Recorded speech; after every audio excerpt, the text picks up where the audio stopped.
नमस्कार। One India Hindi में स्वागत है। मैं हूं राम विश्वकर्मा। भारत के उत्तर पूर्वी राज्यों से एक मांग दशकों से उठती रही है। इस बीच सरकारें कई आई और कई गई, लेकिन उस मांग पर खास तवज्जो कभी नहीं दी गई। ये वो मांग है जिस पर पहले कभी शायद उस ढंग से गौर ही नहीं किया गया जैसा मोदी शासन में किया गया है। वो मांग कोई और नहीं, अफस्पा यानी सशस्त्र बल विशेष अधिकार अधिनियम से जुड़ी है, जिस पर केंद्र सरकार ने न केवल गंभीरता दिखाई बल्कि इससे जुड़ा एक बड़ा फैसला भी किया है। केंद्र सरकार ने इस दिशा में नागालैंड, मणिपुर और असम में अफस्पा के क्षेत्रों को सीमित करने का फैसला किया है। यानी इन तीनों ही राज्यों में अफस्पा अब कुछ सीमित क्षेत्रों तक ही प्रभावी रहेगा। आपको बता दें कि पूर्वोत्तर के इन राज्यों से इस कानून को हटाने की मांग लंबे समय से चल रही थी, जिसे लेकर बीते दशकों में कई बड़े प्रदर्शन भी देखे गए।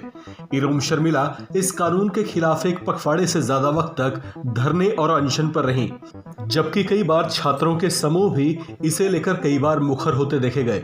ऐसे में केंद्र सरकार ने इस पर गंभीरता से गौर किया और ये फैसला किया कि असम, मणिपुर और नागालैंड में इस कानून को पूरी तरह तो नहीं हटाया जाएगा, लेकिन इसे वहां के कुछ गड़बड़ियों वाले क्षेत्र तक सीमित कर दिया जाएगा। ये फैसला 1 अप्रैल से प्रभावी होगा। इस संबंध में केंद्रीय गृह मंत्री अमित शाह ने पूर्वोत्तर के नागरिकों को शुभकामना दी है। उन्होंने कहा कि ये राज्य खुद को दशकों से उपेक्षित महसूस कर रहे थे, लेकिन मोदी सरकार की नीतियों और पूर्वांचल के लिए उनके खुले दिल का ये प्रभाव है कि आज वहां शांति, विकास और समृद्धि का एक नया युग दिखाई देने लगा है। इस मौके पर गृह मंत्री शाह ने एक ट्वीट कर पीएम का आभार भी जताया।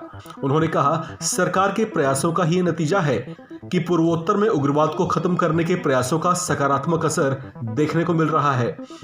यहां अब विकास में गति आई है, लोगों को सुरक्षित माहौल मिला है और वे भी अब मेन स्ट्रीम से खुद को जुड़ा हुआ महसूस कर पा रहे हैं। केंद्र के इस फैसले का अन्य दलों के नेताओं ने भी स्वागत किया है।